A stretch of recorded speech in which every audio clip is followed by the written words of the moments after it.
আসসালামু আলাইকুম বন্ধুরা, আজকে ভিডিওতে আমি দেখাবো আপনারা যখন কোনো ফেসবুকে ভিডিও আপলোড করতে যান, তো ভিডিও আপলোড করতে গেলে এই সমস্যাটা দেখায়, running copyright scan keep Facebook open. তো এই সমস্যাটা আসলে কীভাবে সমাধান করবেন, এই সমস্যাটা আমি আজকে আপনাদেরকে লাইভ প্রুফ দেখাবো কীভাবে সমাধান করবেন। মনে করেন আমি একটা ভিডিও আপলোড দিব, তো ভিডিওটা আমি আমার গ্যালারি থেকে নিচ্ছি। তো এই ভিডিওটাকে আমি সাধারণত আপলোড করব ফেসবুকে। তো দেখি আমরা ফেসবুক, এখান থেকে ফেসবুক সিলেক্ট করে দিলাম। তো এখানে জাস্ট অন দিলাম।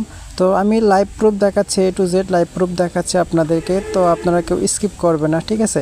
তো এখানে আপনার যে ভিডিও, সেই ভিডিওটার এখানে বিস্তারিত মনে করেন লিখে দিলেন। তো আমি আমার এই ভিডিওর বিস্তারিতটা লিখে দিচ্ছি।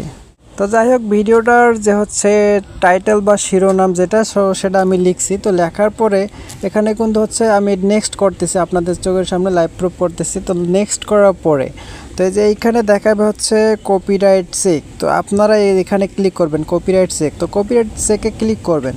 তো কপিরাইট চেকে ক্লিক করার পরে এই দুটো যাদের আপনাদের অন থাকে, অন থাকলে স্ক্রিনে যে সমস্যাটা দেখাচ্ছিলাম, এই যে এই সমস্যাটা, তো এই সমস্যাটা সাধারণত দেখা যায়, যার ফলে ভিডিওটা আপলোড হয় না।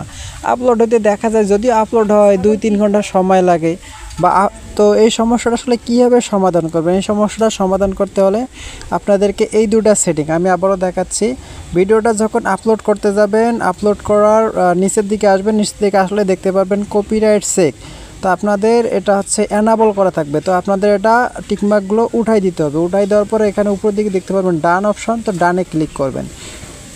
তো ডানে ক্লিক করার পরে আবারও এখানে যদি ভিডিও টাইটেলটা আবারও পরিবর্তন করতে চান, পরিবর্তন করে নেবেন। তারপর এখানে দেখতে পারবেন যে শেয়ার নাও, তো এখান থেকে শেয়ার নাও ক্লিক করবেন। তো আমার ভিডিওটা কিন্তু এখন আপলোডিং হচ্ছে। তো আমি এখন সরাসরি ফেসবুকের অফিসিয়াল অ্যাপে যাচ্ছি। অফিসিয়াল অ্যাপে যাওয়ার পর একটু রিফ্রেশ দিলাম। তো রিফ্রেশ দেওয়ার পরে এখানে কিন্তু দেখতে পাচ্ছেন, এখানে দেখাচ্ছে পোস্টিং কিপ ফেসবুক ওপেন। আর আগে দেখাচ্ছিল কি আপনাদের, আগে দেখাচ্ছিল এই সমস্যাটা রানিং কপিরাইট স্ক্যান। তো আমার এটা এখন দেখতে পাচ্ছেন সমস্যাটা সমাধান করছি, এখন এটা দেখাচ্ছে। তো ভিডিওটা আপলোড হতে একটু সময় লাগবে, 1-2 মিনিট হয়তো সময় লাগবে। তো সাময়িক সময়ের জন্য আমি ভিডিওটা কিন্তু আপলোড হয়ে গেছে। তো আমি রিফ্রেশ করলাম, রিফ্রেশ করে নিচে আসি। নিচে আসার পরে এখানে দেখতে পাচ্ছেন যে টাইমিংটা 1 মিনিট আগে আপনাদের চোখের সামনে যে ভিডিওটা লিখছিলাম টাইটেল, তো video topic message option show হচ্ছে না আইডিতে, না হলে করণীয়। তো এইমাত্র এই ভিডিওটা আপলোড হয়েছে 1 মিনিট আগে। তো এইভাবে সাধারণত সমস্যাটি সমাধান করতে হয়েছিল। আজকে ভিডিওটি ভালো লাগলে আমাদের ইউটিউব চ্যানেল সাবস্ক্রাইব করবেন।